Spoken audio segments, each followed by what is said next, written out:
నాగమణికంట హౌస్‌లోకొచ్చేటప్పుడు వాళ్ళ మదర్ గురించి, ఫ్యామిలీ గురించి చెప్పి అందరి దగ్గర 100 మార్క్స్ కొట్టేసిన మన నాగమణికంట ఈరోజు 'బిగ్ బాస్' హౌస్‌లో ఉండే విధానాన్ని చూసి అందరూ నోర్లెళ్ళబెడుతున్నారని చెప్పొచ్చు. ఎందుకనంటే 'బిగ్ బాస్' హౌస్‌లోకి వచ్చిన డే నుంచి కూడా యష్మితోనే కానియండి, సోనితోనే కానియండి అండ్ అలానే విష్ణుప్రియతోనే కానియండి బాబు పులిహోర కలిపేస్తున్నాడు.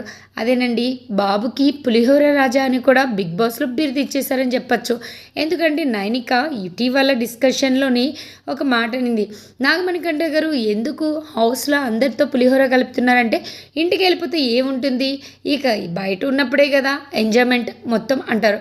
పెళ్ళైపోయాక ఎంజాయ్‌మెంట్ అయినా ఏదైనా మీ వైఫ్‌తోనే అంతేగాని కనిపించిన వాళ్ళందరితో ఫ్లర్ట్ చేయకూడదు అనంటే ఇది హెల్తీ ఫ్లర్టింగ్ అంటూ డైలాగ్ వేశాడు మన బాబు నాగమణికంఠ. అయితే నాగమణికంఠ వేసే డైలాగులకు తెలుగు ఆడియన్స్ నోరెళ్ళబెడుతున్నారు.